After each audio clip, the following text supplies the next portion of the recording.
За бүгдээрээ хан ахтемийн арифметик өгүүлбэртэй бодлогоодон өөр жингийн талаар төсөөлөлтэй болцгоё. За аль нь үхрийн жинд илүү ойр байна вэ гэсэн мэт. 7 кг уу эсвэл 700 кг уу? За тэгэхээр 7 кг ямар ахыг бодъё л доо.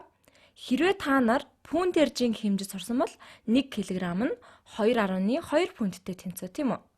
Тэгэхээр 7 кг гэдэг бол 15-аас 16 фунттэй тэнцүү. Тэгэхээр чинь бараг л томоохон муурны юм уу эсвэл хідэн сартай хүүхдийн жинг 7 кг байна гэсэн.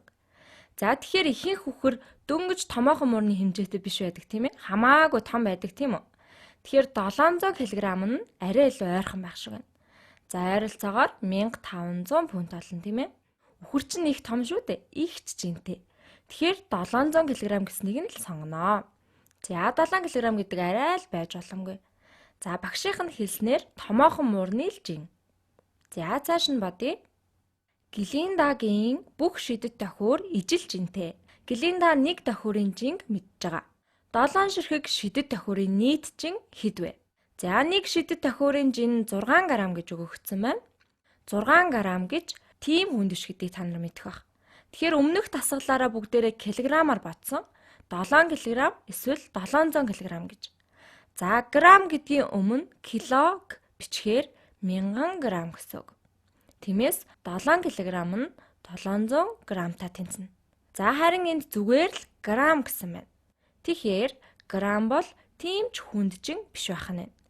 Нэг цайны халбаг элсэн ч хэрэгжигнэх юм бол 4-5 грамм л болно. Тэгэхээр шидэт тохиур их хөнгөн байх нь тийм ээ. За тэр яг бодлогонд маань 7 шидэт тохиурын нийт жин хэд вэ гэсэн байгаа. Нэг бүр нь 6 г-ийн жинтэй тохиур 7 ширхэг байгаа. 7-г 6-гаар үржүүлээд 42. За тэгэхээр 42 г гарна. Сонирхолтой байгааз. За бүгдээрээ цааш нь бодъё. Карины өнгийн харандааны үйлдвэрийн бүх харандаа ижил жинтэй.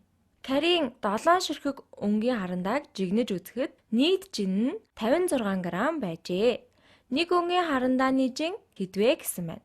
За 7 өнгийн харандаа 56 г жинтэй. Тэгэхээр нэг бүрийнх нь жинг 56-г 7-д буюу 7 өнгийн харандааны тоонд хуваагаад л олчихно. За 56-г 7-д хуваагаад 8 гарна. 7 8-ын 56 тийм ээ. Тиймээс нэг өнгийн харандааны жин 8 г байна. За шалгаад үзсэн ч болно. 7 өнгийн харандааг үржих нь нэг бүрийн 8 г гээд 56 гарна. Маш сонирхолтой байгааз. За дараагийн бодлогоо авч үзье. Тинад 5 харандаа байна. Бүх харандаа ижил жинтэй. Тина нэг харандааны жинг олжээ. 8 г байна. Тэгвэл 5 харандааны нийт жин хэд вэ? За нэг харандаа 8 г жинтэй юм бол 5 харандаа 8 г-аас 5 дахин их байна тийм ээ. Тэгэхээр 5-ыг 8-аар үржүүлээд 40 болно. За 40 г болно. За энэ ч бас адилхан харагдчихээн. Софиягийн хэрэмний бүх боргоцоо ижил жинтэй. София 4 боргоцооныхоо жинг дор өгчээ. Тэгвэл нэг боргоцоон жин хэд вэ? Тэгэхээр өмнөх бодлогоос арай өөр байна тийм ээ. Бүх 4 боргоцоон жинг 20 г гэж олсон байна.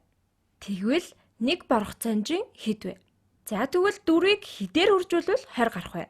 Эсвэл 20-ыг 4 тухайвал хэд вэ? За 20-ыг 4 тухайвал 5 гарна.